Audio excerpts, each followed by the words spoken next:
Crispy tasty, એકદમ tasty અને ચટાકેદાર આ પેટીસ બનાવી તમે 3 થી 4 દિવસ સુધી સ્ટોર પણ કરી શકશો અને ખાવાની ખૂબ મજા આવશે. હેલો ફ્રેન્ડ્સ, તમારું સ્વાગત છે ગન્નુજ કિચનમાં.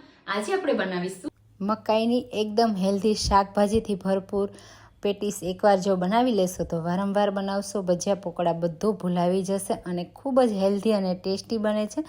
તો ચાલો આ રેસીપી બનાવવાનું શરૂ કરીએ. તો લીલી મકાઈની પેટીસ બનાવવા માટે મેં અહીંયા 1 નંગ ફ્રેશ લીલી મકાઈ લીધી છે.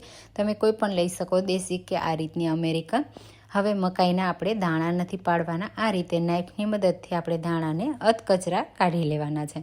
તો એકવાર આપણે આ રીતે ચલાવશું એટલે અડધા દાણા કટ થઈ બહાર નીકળશે અને એ જ રીતે પાછા બીજી વાર એને જગ્યાએ ચલાવશો એટલે બીજા દાણા નીકળી જશે. તો તમારે એને ક્રશ કરવાની પણ જરૂર નહીં રહે. દાણા આખા રહેશે અને આ રીતે મકાઈ સાફ પણ થઈ જશે. તો અહીંયા તમે જુઓ, મેં આખી મકાઈને સાફ કરી લીધી. તો આ રીતે, અને આ રીતે તમે દાણા જુઓ તો અધકચરા દાણા છે. તો બસ હવે આ મકાઈમાંથી આપણે પેટીસ બનાવવા માટે ઘણા બધા શાકભાજી એડ કરીશું જેથી હેલ્ધી અને ટેસ્ટી બને. એના માટે મેં અહીંયા કપ જેટલા ઝીણા કટ કરેલા ગાજર લીધા છે, 3/4 કપ જેટલું ઝીણું કટ કરેલું કેપ્સિકમ, 2 ટેબલસ્પૂન આદુ મરચાંની પેસ્ટ અને ફ્રેશ લીલા ધાણા જેટલા તમને ગમે તેટલા મનગમતા, થોડો હળદર પાવડર, લાલ મરચું પાવડર, 1 ટેબલસ્પૂન ધાણા જીરું પાવડર, અડધી ટીસ્પૂન ગરમ મસાલો પાવડર અને ખટાશ માટે હું અહીંયા આમચૂર પાવડર વાપરું છું. તમે લીંબુનો રસ પણ યુઝ કરી શકો. 1 ટેબલસ્પૂન જેટલો એડ કર્યો છે. થોડું સંચળ પાવડર અને સ્વાદ પ્રમાણે મીઠું એડ કરીશું. હવે બાઇન્ડિંગ માટે આપણે ચણાનો લોટ એડ કરીશું. તો માત્ર 4 ચમચી જેટલો જ લોટ એડ કરવાનો છે. વધારે પડતો લોટ એડ કરવાની જરૂર નથી. અને સાથે એકદમ ક્રિસ્પી બને એના માટે મેં અહીંયા 3 ચમચી ચોખાનો લોટ, જો ન હોય તો તમારે બેસન વધારે એડ કરી દેવાનું અને સારી રીતે મિક્સ કરી લેશું. તો તમે ક્યારે આ રીતે લીલી મકાઈની પેટીસ બનાવી છે કે નહીં મને કમેન્ટમાં કહેજો. અને મારી રેસીપી તમે કઈ સિટીમાંથી જુઓ છો એ પણ મને જરૂરથી કહેજો, જેથી હું તમને થેન્ક યુ કહી શકું. તો આ રીતે પહેલાં બધા મસાલા આપણે મિક્સ કરી લેશું.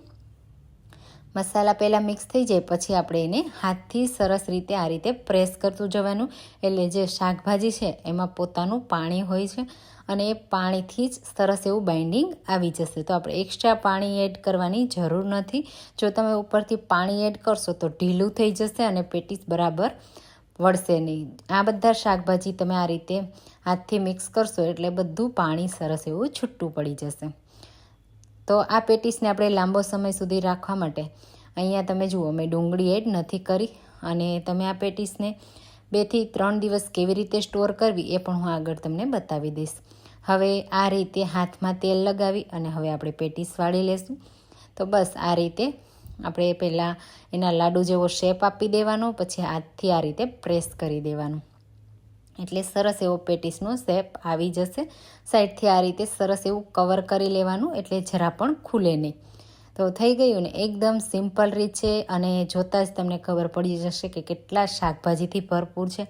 તમે આ બાળકોના લંચ બોક્સમાં આપશો તો લંચ બોક્સ પણ ખાલી થઈને આવશે અને તમે હેલ્ધી પણ ખવડાવી શકીશો.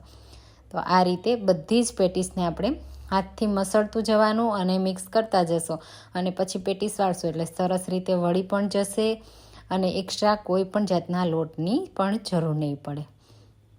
સાઈડથી આ રીતે એકદમ સરસ પ્રેસ કરી લેવાનું એટલે એક સરખી પેટીસ તૈયાર થાય. તો આ જ રીતે આપણે બાકીની બધી જ પેટીસને પહેલાં વાળી અને તૈયાર કરી લેશું. તો આટલી પેટીસમાંથી 3 થી 4 લોકો ખાઈ શકે એટલી પેટીસ તૈયાર થશે. તો આ રીતે મેં બધી પેટીસ વાળી તૈયાર કરી લીધી. હવે આપણે એને સ્ટીમ કરવાની છે એટલે જે પણ કાચા શાકભાજી આપણે એડ કર્યા છે તે બધા સરસ રીતે બફાઈ જાય, બિલકુલ અંદર સુધી કાચા ન રહે અને આપણે ઓછા તેલમાં નાસ્તો તૈયાર કરી શકીએ છીએ. તો મેં ઇડલી સ્ટેન્ડ લીધું છે. ઇડલી સ્ટેન્ડની અંદર આપણે આ રીતે ગોઠવી દેશું. જો વધારે હોય તો બીજું સ્ટેન્ડ લઈ તમારે એમાં પણ ગોઠવી દેવાનું. અહીંયા સ્ટીમર પણ ગરમ થઈ ગયું છે. તો હવે આપણે સ્ટીમરની અંદર મૂકી અને ઢાંકી 15 મિનિટ માટે સ્ટીમ થવા દેશું. બધા શાકભાજી સરસ રીતે બફાઈ જશે. તો 15 મિનિટ પછી જુઓ ઉપરથી એકદમ ડ્રાય થઈ ગઈ છે. તો હવે આપણે આ પ્લેટને કાઢી લેશું અને આ જે પેટીસ છે એને એકદમ સરસ રીતે ઠંડી થવા દેશું. તો ઠંડી થઈ ગયા પછી તમે જો ઉપરથી તમને ડ્રાય દેખાશે અને આ રીતે તમે ડિમોલ્ડ કરશો તો આસાનીથી ડિમોલ્ડ પણ થઈ જશે. તો ખાસ કરીને પહેલાં ઠંડી કરી લેવાની પછી જ એને સ્ટોર કરવાની. તો સ્ટોર કરવા માટે હું તમને બતાવી દઉં. કોઈ પણ કાચનો કે પ્લાસ્ટિકનો આ રીતને ડબ્બો લઈ લેવાનો અને હવે 3 થી 4 દિવસ સ્ટોર કરવા માટે આ રીતે પેટીસ ઠંડી થઈ ગયા પછી આ રીતે ગોઠવી દેવાની અને પછી તમારે એને ફ્રીઝમાં રાખવાની, એટલે બિલકુલ ખરાબ નહીં થાય. અને જ્યારે પણ તમારે એમાંથી ઇન્સ્ટન્ટ પેટીસ તૈયાર કરવી હશે તૈયાર થઈ જશે. હવે આ પેટીસને ફ્રાય કરવા માટે આપણે સેલો ફ્રાય કરવાની છે, ડીપ ફ્રાય કરવાની જરૂર નથી. બંને સાઈડથી આપણે મીડિયમ ફ્લેમ ઉપર ક્રિસ્પી થાય ત્યાં સુધી કરી લેવાની. તો આ રીતે બધી પેટીસ તમે એકસાથે ફ્રાય કરી શકો છો. એક સાઈડથી થોડી ક્રિસ્પી થવા દેવાની, પછી એને એકદમ હળવા હાથથી સાઈડને ચેન્જ કરવાની, કારણ કે આપણે એમાં બહુ ઓછો લોટ એડ કર્યો છે એટલે તૂટવાની થોડી પ્રોસેસ થશે. એટલે ખાસ ધ્યાન રાખવાનું, એકદમ આ રીતે હળવા હાથથી સાઈડને ચેન્જ કરવાની. જે મકાઈના દાણા આખા છે એ છૂટા પડવાનો ડર રહેશે, એટલે ખાસ કરીને એકદમ હળવા હાથથી કરશો તો બિલકુલ પેટીસ છે એ છૂટી પણ નહીં પડે અને એક સરખી ફ્રાય થશે. તો આ રીતે તમે જુઓ એકદમ હળવા હાથથી મેં એક સાઈડને ચેન્જ કરી દીધી. હવે આપણે બીજી સાઈડથી પણ ક્રિસ્પી થવા દેશું. તો 2 થી 3 મિનિટમાં સરસ એવી ક્રિસ્પી થઈ જશે. તેલ જે છે એમાં બબલ્સ એકદમ ઓછા થઈ જાય પછી આપણે આ રીતે ચારાની મદદથી પેટીસને કાઢી લેશું. જેમ ઠંડી થશે એમ એકદમ સરસ રીતે ક્રિસ્પી થઈ જશે. તો હવે આ રીતે બધી તેલમાંથી આપણે કાઢી લેવાની. અને વરસાદની સિઝનમાં ગરમા ગરમ આ પેટીસ ખાવાની મળી જાય તો ખૂબ મજા આવે. નાના બાળકોથી લઈ મોટા બધાની ફેવરિટ બનશે અને ખૂબ જ હેલ્ધી ટેસ્ટી શાકભાજીથી ભરપૂર છે.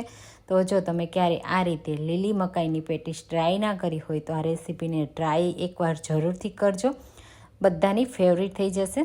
તો આ પેટીસ તો બનીને તૈયાર થઈ ગઈ. એની સાથે મેં અહીંયા ટોમેટો સોસ સર્વ કર્યો છે. તમે ચટણી ચા કોઈ પણ સર્વ કરી શકો છો. અને તમે જુઓ કેટલી અંદરથી ટેસ્ટી અને સોફ્ટ છે અને ખાવાની ખૂબ મજા આવે એવી છે. તો તમે લીલી મકાઈની એકદમ હેલ્ધી ટેસ્ટી વેજીટેબલથી ભરપૂર આ પેટીસ ક્યારે બનાવો છો તે મને કમેન્ટમાં કહેજો અને એકવાર બનાવી જરૂરથી ટ્રાય કરજો. જો રેસીપી પસંદ આવી હોય તો રેસીપીને લાઇક કરજો, શેર કરજો અને મારી ચેનલને સબસ્ક્રાઈબ